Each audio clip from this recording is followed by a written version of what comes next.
Before we get into today's show, let me tell you about the latest deal from Mike Lindell, MyPillow. Once again, the big box stores have canceled their orders simply because they don't agree with Mike Lindell's politics. They don't like it because he supports President Trump. Well, he's going to pass that savings on to you. No more middleman. And boy, does he have some great deals on the Giza Dream sheets and the Percal bed sheets. Listen to this. Giza Dream queen size, normally $139.98. Your wholesale price, $69.99 when you use promo code Joey.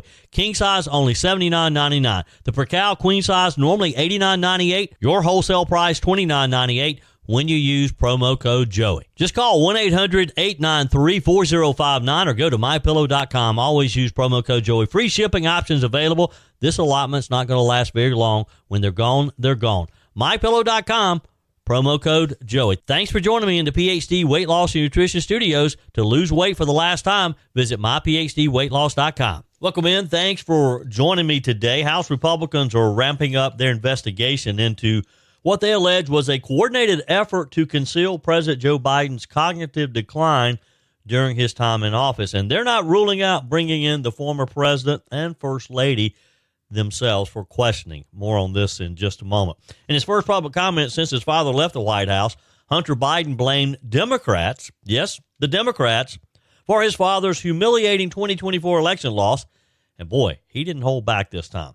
Also, the man who spent years lecturing the rest of us about law and order, who led the charge in impeaching President Trump over a phone call. Yeah, that guy, Adam Schiff. He's just been referred to the Department of Justice for mortgage fraud. Have the latest on this breaking story as well.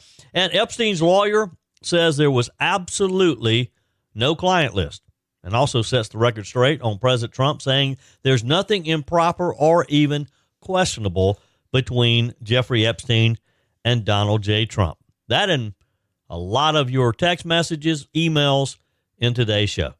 I told you we'd be back. And ye shall know the truth, and the truth shall make you free. It's Joey Hudson. I wanted to name it the Joey Hudson bill, but, they don't allow you to put names on bills. But I wanted to call it the Joey Hudson bill because I know that one's been near and dear to you for a number of years. That's how it's done. Let your voice be heard. And the truth shall set you free. Here's Joey Hudson.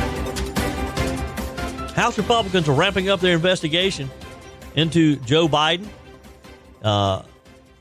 Oversight Committee Chairman, Representative James Comer, told reporters, we're going to try to get answers. We're going to try to do this so rapidly.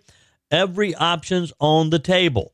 The comments come after the second closed-door deposition of Anthony Bernal, a longtime senior advisor to Jill Biden and her closest aide in the West Wing. Bernal invoked the Fifth Amendment, of course, refusing to answer questions. During his appearance before the committee, he prompted a strong response from GOP members who say his silence only deepens the mystery. Representative Byron Donalds, a vocal member of the Oversight Committee, said if he came in here and pleaded the Fifth, I'm sorry, the former First Lady, she's got to come in here and answer real questions. As far as I'm concerned, every member of the Biden administration at this point needs to be subpoenaed. I don't care if they were a secretary. I don't care if they were a janitor working there. I think they're determined to get some answers, don't you? Mr. Donalds emphasized that he was speaking personally and not for the full committee, but he and Representative Cromer appeared united in pushing the investigation forward with a bit of urgency. Look, it's time to stop playing around with this, and we need to get answers. If it means bringing Joe Biden in, if it means bringing Jill Biden in, they should do it. And let's finally put this to rest. The Oversight Committee investigation is centering on whether White House aides knowingly concealed signs of Biden's physical or mental deterioration. Well, look, the whole country knows the answer to that. It's not very hard, not a difficult question, not a trick question. We know they were hiding it. We know they were concealing it. Anybody who was around Joe Biden at any given time during, let's say, the last year of his presidency had to have known that the man just was not what he used to be. And again, they're centering on who knew what, whether any official acts were carried out without his awareness, including, of course, the controversial use of the auto pen to sign executive actions and pardons. This is really got the country standing up and paying attention, this whole auto pen thing. The Biden White House and allies insist that the president remained in charge throughout his term, with Biden himself telling the New York Times last week that he made every decision on his own. Sure, Joe. Yeah, we're buying that. But you had to have an auto pen to sign it. I'll say it again. If you can't sign important documents like pardons, then I'm going to have to question whether or not you're capable of doing the job. It's just that simple.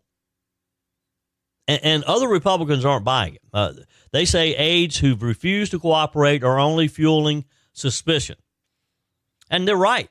I mean, if you go in and you're talking to the Oversight Committee and they're asking you questions about Joe Biden's mental capacity during those last years of his presidency, and you plead the fifth, you're just asking for questions. I mean, look, the truth will always work. Stick with the truth, and you don't have anything to worry about. Representative Donald said Anthony Bernal was the right-hand man. If he's pleading the fifth, we have to ask, what was he protecting? And more importantly, who was he protecting? So far, 3 former Biden White House staffers have been subpoenaed. In addition to Mr. Bernal, Dr. Kevin O'Connor, Biden's longtime personal physician, we know he didn't answer any questions, and former Deputy Chief of Staff Annie Tomasini. Both also declined to answer key questions during their appearances, citing legal counsel or constitutional protections. Again, if the truth doesn't hurt, which in their cases, since they're declining to answer the questions, then they must know something. They have to know something. It only makes you suspicious, doesn't it? This congressional inquiry is running parallel to a broader probe now underway inside the Trump White House and Justice Department. At the heart of that investigation, of course, is the question of whether President Biden's aides were effectively running the government during his final months in office, using the auto pen to issue legally binding documents while shielding Biden's cognitive state from the public. It's mighty suspicious now that we know that they were using the auto pen on so many documents. Now, the Biden team, of course, is maintaining that the use of the auto pen, which is a longstanding executive tool, I'll give them that. Every president's used it, just not the way Joe Biden used it. But their claim is that it was legal, that it was transparent, and carried out with the president's approval. Well, if that's the case, why not answer the questions that you're being asked? Why not just come clean? Recent revelations, including internal White House communications and emails released by whistleblowers, suggest that Joe Biden may not have personally reviewed or signed many of the documents that had his signature on it by the auto pen, including pardons for the high-profile figures like Anthony Fauci, General Mark Milley, and, of course, his son, Hunter Biden, which, by the way, we know that Joe Biden did, in fact, sign that one personally. It was a different signature, not the auto pen signature. Now, Republicans are arguing that if Biden wasn't aware of what he was signing, or if staff were making decisions in his name without his direct input, it amounts to a constitutional crisis. Now, Jill Biden's role in this, the First Lady, traditionally avoids legal scrutiny. Republicans say that Jill Biden's unusually hands-on role in the West Wing, combined with the conduct of her staff, does in fact warrant some serious examination. There needs to be some questions that typically you wouldn't ask of a First Lady. One GOP staffer said she wasn't just picking drapes. Her senior advisor is pleading the fifth before Congress. That raises real questions about who was running the show. And we have to know, as the old saying goes, it doesn't take a rocket scientist to figure this one out, that Jill Biden was, in fact, running a lot of what was going on in the White House. Representative Comer emphasized that no final decision has been made about whether to subpoena the Bidens themselves, but he's leaving the door wide open just in case. He said, we're going to let that evidence lead us. Look, it won't surprise me if they don't end up getting Jill Biden and Joe Biden in there to testify. Now, the question is, will they answer any questions? And I don't know, what do you do? Maybe this is a question for one of my attorney friends out there listening today. Can you compel them to talk, or can they plead the fifth? Of course, Democrats are pushing back. They've dismissed the investigation as political theater, accusing Republicans of smearing Biden for electoral gain. Progressive lawmakers like AOC have said that they never had a concern about Biden's mental state while he was in office. Look, I don't doubt that. AOC doesn't have enough sense herself to even know something might have been wrong, to know what the standard should be. But even as Democrats try to move past this controversy, the optics of senior staffers refusing to testify under oath, especially in wake of Biden's surprise 2025 exit from the campaign, it has to leave you suspicious. You have to be wondering what's really going on here, right?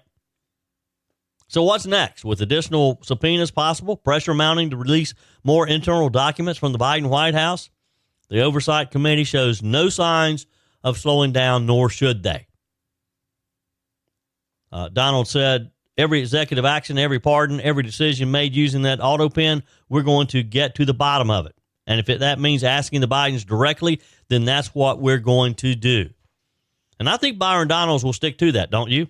I don't think Byron Donalds is just saying that to hear himself talk.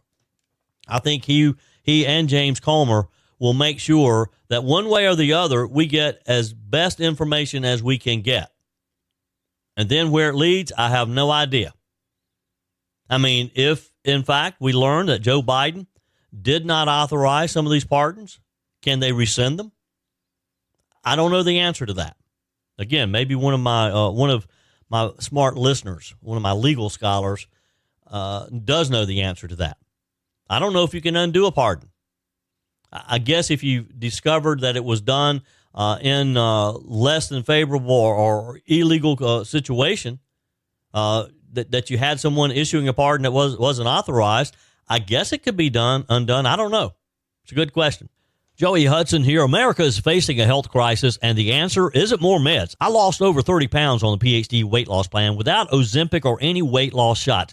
Don't settle for a lifetime of medication. GLP-1 injections like Ozempic help some people lose weight, but they come with side effects, high cost, and most gain it back when they stop. At PhD Weight Loss, we reveal Big Pharma's big secret. Your body already makes GLP-1, the appetite-fighting hormone. Our program helps your body make it naturally so you'll drop the pounds faster. With the PhD method, no side effects, no long-term risk, no rebound weight gain, just natural, lasting results, all without hunger or cravings. Right now, get a free body scan and personalized metabolic assessment. Discover your body's true potential without a shot. It's free and gives you the keys to your personalized plan. Do like I did and don't trade your health for a quick fix. Call now at 864-644-1900. That's 864-644-1900 or visit myphdweightloss.com, myphdweightloss.com. While we're talking about the Biden family, Hunter Biden was in the news yesterday too.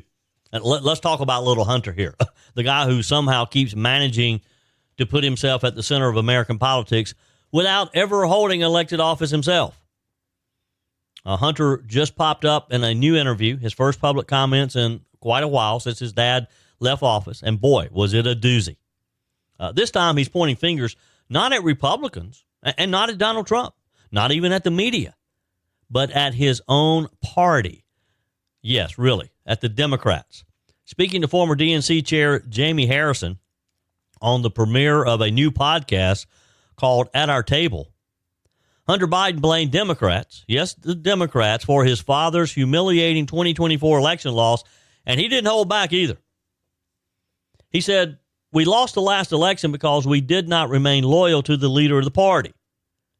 We had the advantage of incumbency. We had the advantage of an incredibly successful administration, and the Democrat Party literally melted down." So let's pause right there for a moment.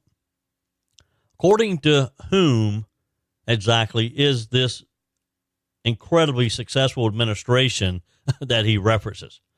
Biden's approval rating was scraping the bottom of the barrel. Inflation was still choking the middle class. The border was in chaos. Crime was rising, and on the world stage, we looked weaker than ever. That's what Hunter Biden calls success. But sure, Hunter says that the real problem was that Democrats didn't stick with his dad.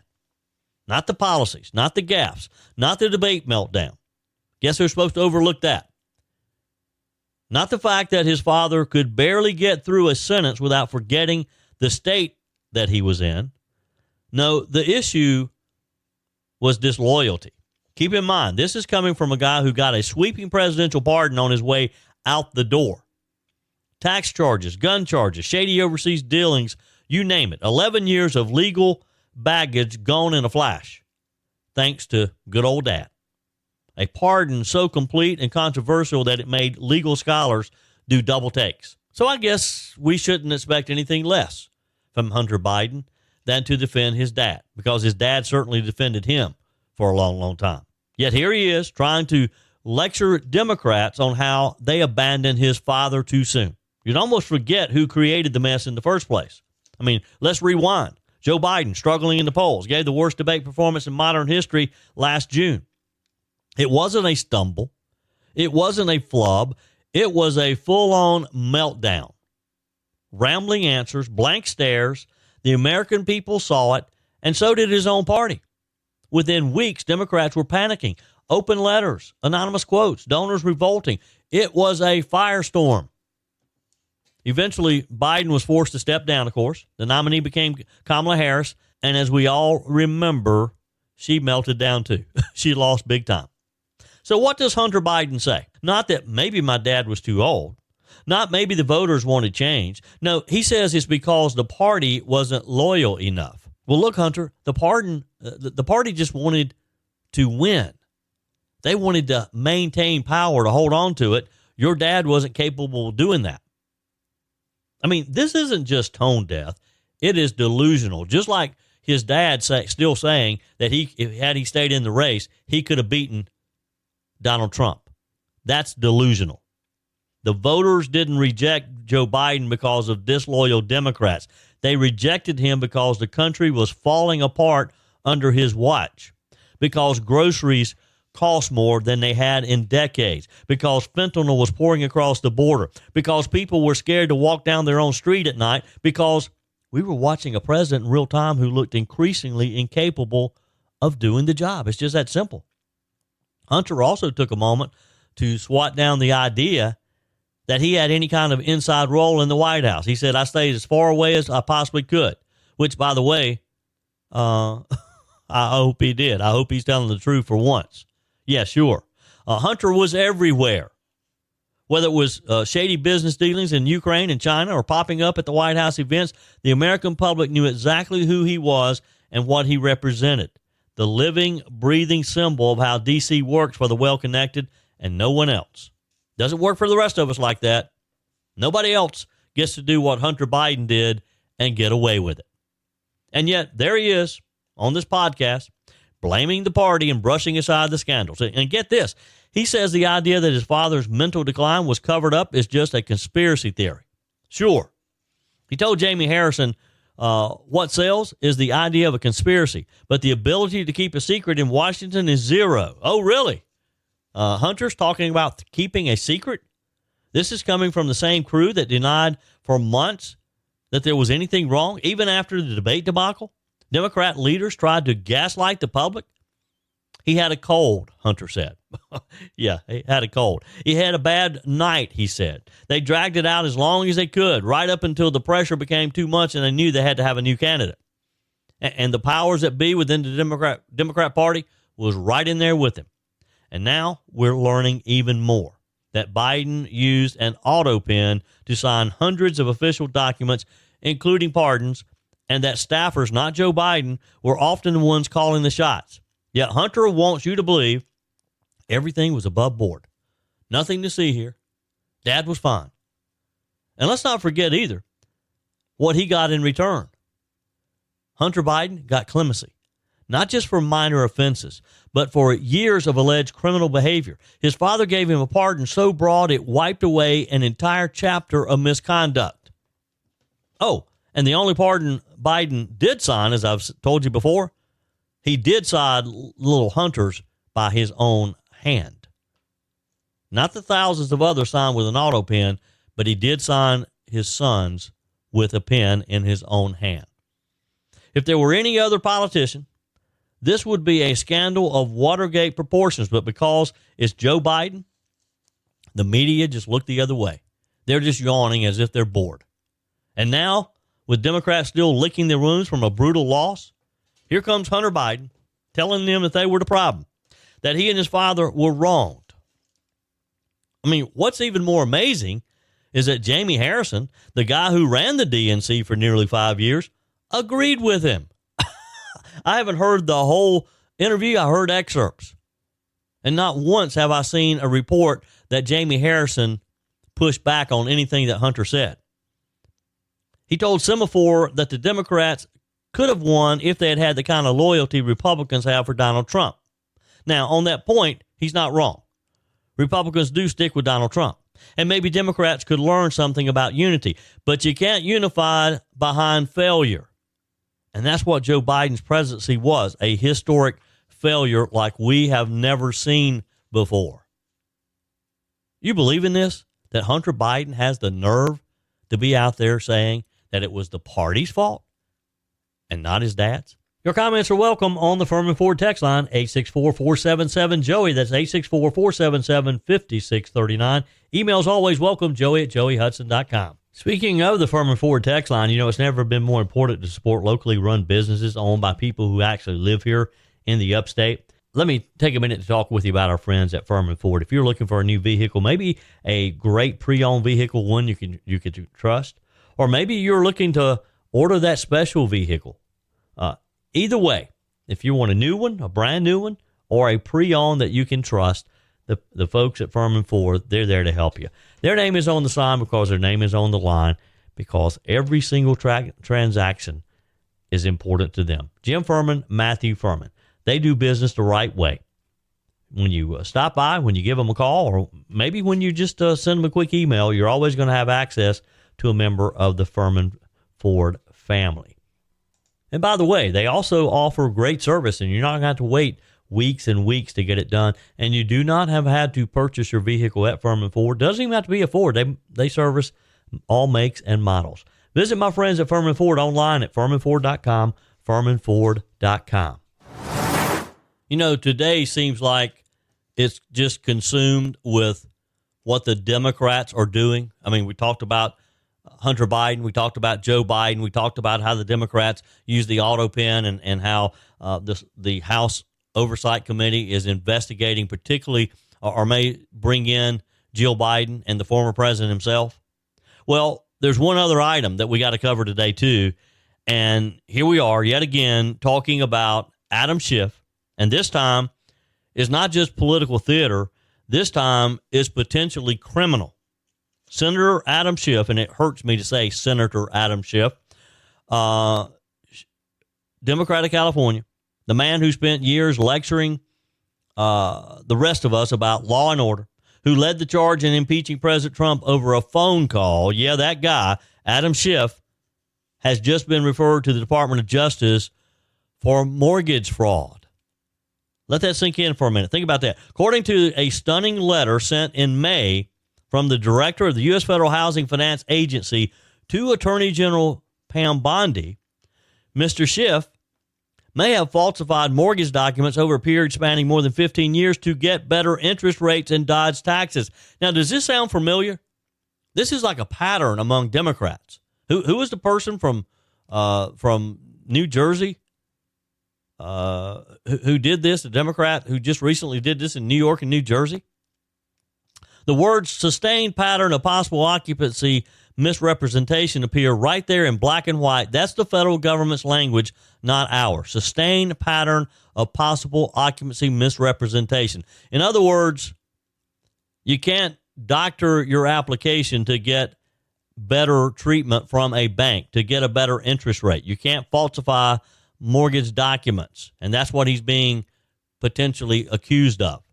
Now, we've all heard of politicians double talking the public, but falsifying legal documents across multiple years, that's not a mistake. That's not a gaffe. That's like intentional, and that could be a felony. So let's walk through the facts as we know them right now, because they do matter.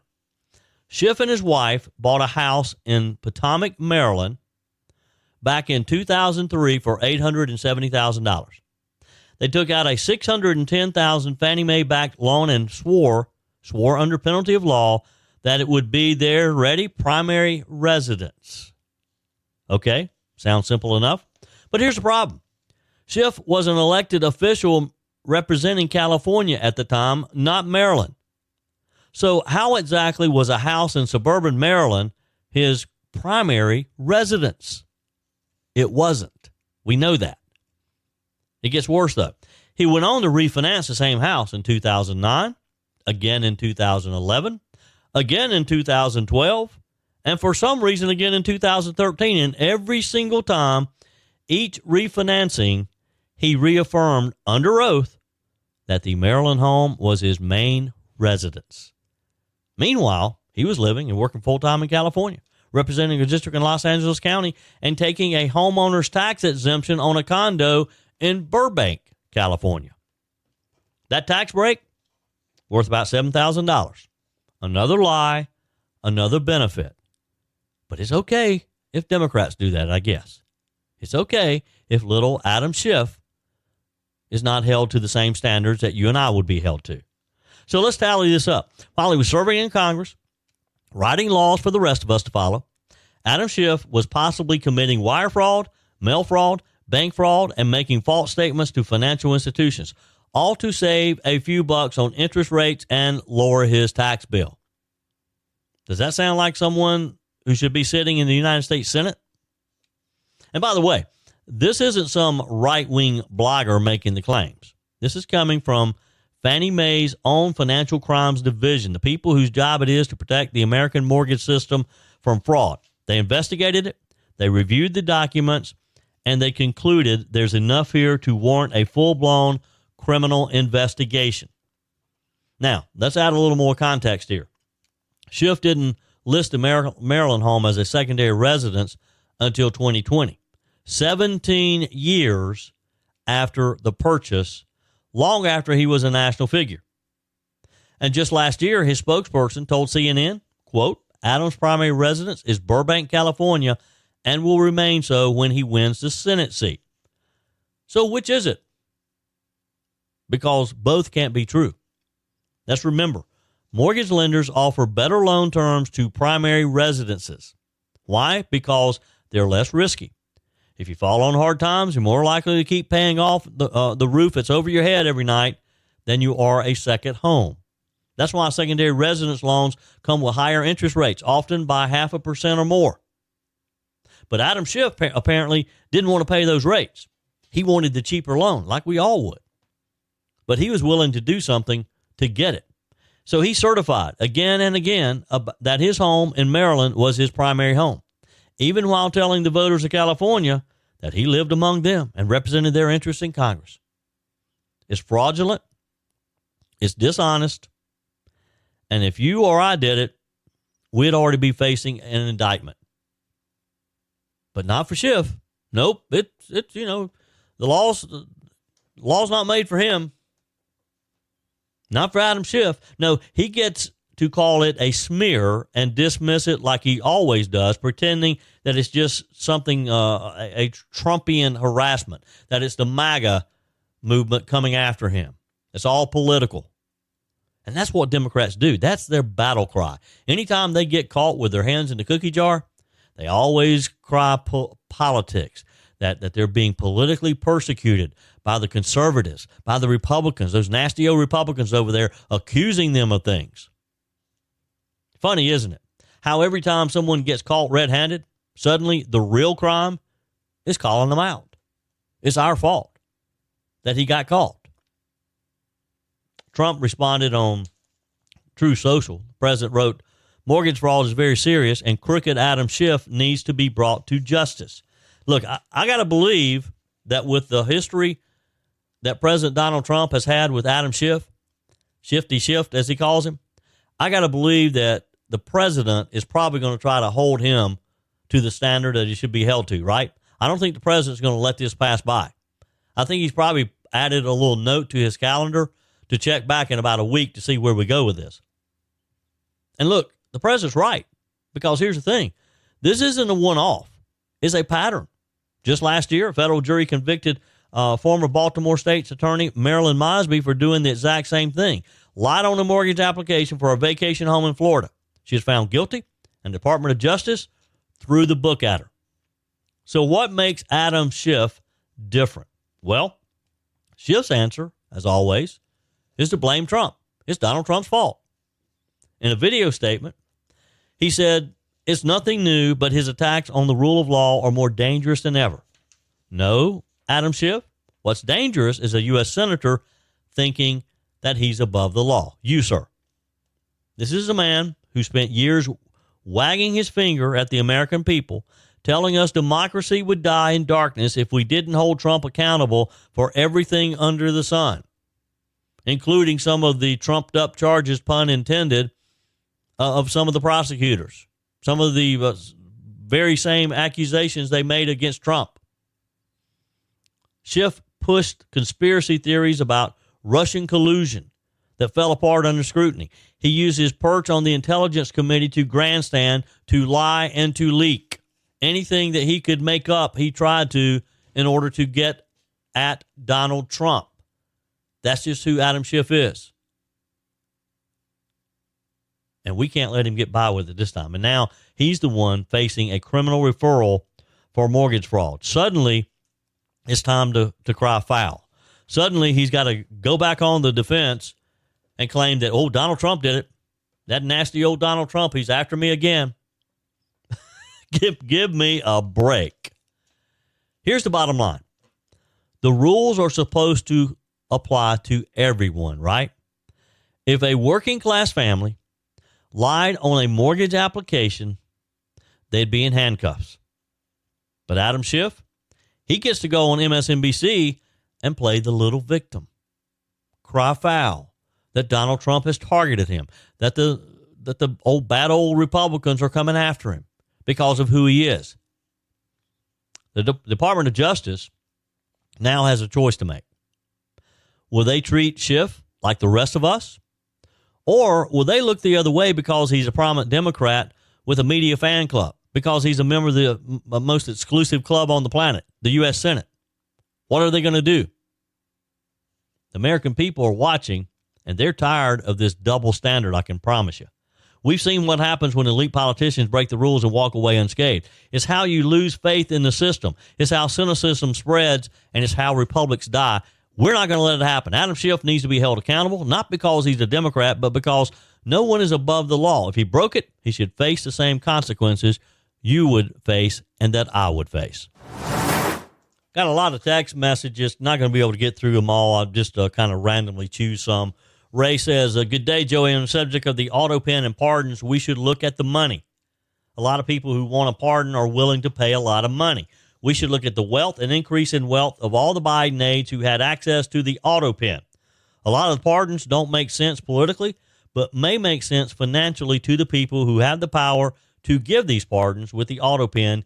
Keep up the good work. Now, Ray, are you suggesting that the Bidens and the Biden administration would sell pardons? Kind of like they sold, kind of like Hunter sold his dad to the Chinese and to the Ukrainians and whoever else he did. Tony says, Joey, with this auto pen conspiracy, does that mean that Ketanji Brown Jackson's certification isn't legit, considering it takes a president's signature to put them on the Supreme Court? Interesting question, Tony. Now, I don't know if, has it come out that hers was signed with the auto pen? Maybe you know something I don't, Tony, but that's worth looking into for sure. Pete writes, Joey, the lowest amount of a tip you are to leave is a quarter, not 25% of the bill, a quarter. It signifies poor service. This is in reference to, I told you the story yesterday of the guy who was called out by his waiter because he didn't leave enough tip. And I was asking you, is it ever legit to not even leave a tip at all when you get poor service? I mean, don't you tip when you get good service? Scott from Toccoa says tipping culture has gotten insane. Tips are based on service. So, yes, if a service worker called me out because they didn't like what I left them, I would leave nothing. On a side note, if the lady can't pay her bills on tips, then perhaps she needs a more suitable line of work. Good point, Scott. Appreciate your text. Texter says, I couldn't care less about the Epstein file. Prices going down at Audi's and Ingalls getting more American-made products in are what I care about. The auto pen is far more important to me than the Epstein list. Thank you. Appreciate that. Marsha writes, in relationship to the Epstein list, in the desire of people to see names on this list, please remember the names of the victims could be on the list as well. These young girls, young women have grown up. Many have families now. They don't need to relive the horror of the Epstein experience. Please remember Virginia, how do you pronounce her name? Jeffrey? Probably not saying that right. She's a young woman who brought down Prince Andrew. Virginia had married, had children, and was living in Australia. Virginia committed suicide this year. Getting the names on the list isn't that easy. Thank you, Marsha. I appreciate that. That's a good reminder. We are talking about people here, humans. Katrina says, hey, Joey, if Ralph Norman jumps in, I think the race will be between he and the lieutenant governor. Donald J. Trump will endorse one of them, and it will matter. In the case of Lindsey Graham, the endorsement will not matter, at least in the upstate. Everyone hates him. Newsom spent a bit of time bashing Lindsey Graham, which was endearing to everyone here. I guess that one topic with bipartisan appeal. Thank you, Katrina. Appreciate your text message. So speaking of the Epstein saga, and I can't believe the show's almost over, and I haven't even mentioned Epstein yet, Alan Dershowitz has officially stepped back into this whole Epstein saga. Remember, he's he was Jeffrey Epstein's attorney, and he's not tiptoeing in this time. In a full-throated Wall Street Journal op-ed, the former Harvard law professor, constitutional lawyer, and let's not forget Epstein defense attorney, tells the world to calm down, put down the pitchforks, and quit chasing ghosts.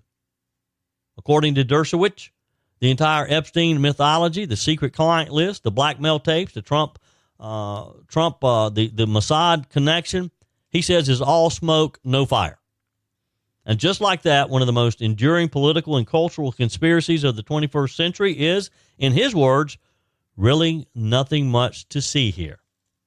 So let's back up for a minute. This is the same Alan Dershowitz who helped Jeffrey Epstein secure that sweetheart deal back in 2008, 13 months in the Florida jail, mostly on a work release after pleading guilty to solicitation of a minor. So whatever you think of Dershowitz, and believe me, opinions vary, you have to admit this. The guy has insider knowledge. He was there when all of this was unfolding. So when he says there was never a client list, should we listen? Or is he still trying to protect his client who's dead? Should we listen? Good question. Not necessarily because you believe him outright, but because you would think that he's not speculating from the sidelines. He claims to have read the files. He claims to have reviewed the interviews, seen the video footage. And according to Alan Dershowitz, the idea of Epstein keeping a meticulously compiled blackmail list of the world's elites is fiction, dreamed up by people who want the worst version of this story to be true, he said. He wrote, the FBI interviewed alleged victims who named several clients. These names have been redacted. That's it. No full roster, no official list, just victim statements and sealed records. And as for those names, Dershowitz says none of them include current office holders, another way of saying nobody in power right now is implicated, at least not officially. Now, let's talk about the tapes, because for years the buzz has been that Epstein's homes, especially the one in Palm Beach and on this island, were rigged with secret cameras.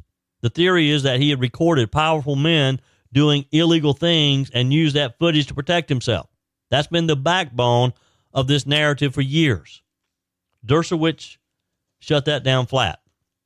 He says there are videotapes, but they are public areas of his Palm Beach, Florida home. He even claims the cameras were installed by law enforcement after Epstein reported stolen property, not by Epstein himself, and certainly not hidden in bedrooms or bathrooms. According to Dershowitz, he's not aware of any video surveillance in private guest areas. That's a big claim, especially from someone who was part of the legal team navigating those allegations. And what about Donald Trump? After all, the idea that Trump and Epstein were thick as thieves, that Trump was somehow ensnared in Epstein's alleged blackmail operation, has long been a favorite talking point of the left. It resurfaces every few months like clockwork. But according to Mr. Dershowitz, who represented Trump during his first impeachment trial, he shoots that down too. He said, open records show an acquaintance between Epstein and Mr. Trump many years ago. He wrote, but that relationship ended. He claims that when Trump reportedly banned Epstein from Mar-a-Lago, no shady dealings, no secret tapes, no scandalous connection, just a brief social overlap that in Dershowitz's view ended long before Trump ever took office. That alone is enough to stir the pot. But wait, there's more. Always more. Because Dershowitz also takes aim at the ultimate Epstein conspiracy theory, that he was murdered in federal custody. Officially, Epstein died by suicide in a Manhattan jail cell in August of 2019. But since that moment, doubts have been nonstop. Malfunctioning cameras, missing footage, guards asleep at the wheel, and a broken bone. The kind of stuff that screams cover up to half the country. Dershowitz says, oh, no, he's not buying the murder angle.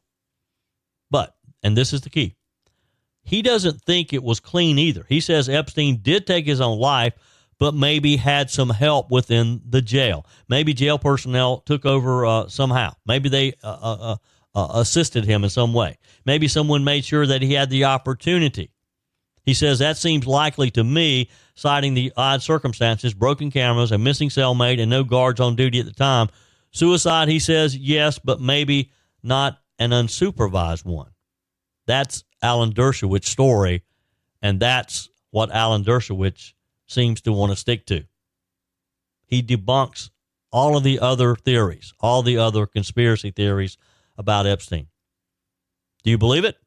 Does this help you at all? Put this, kind of settle some of this argument?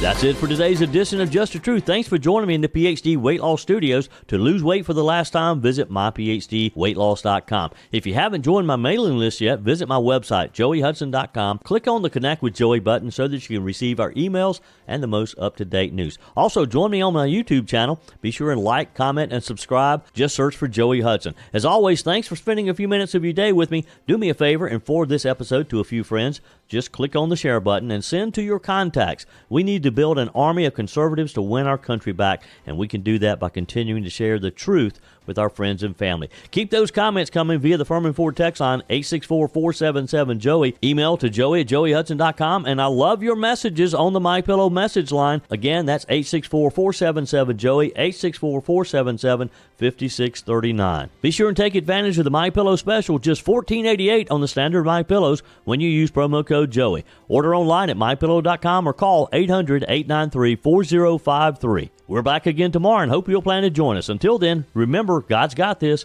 He's still in control.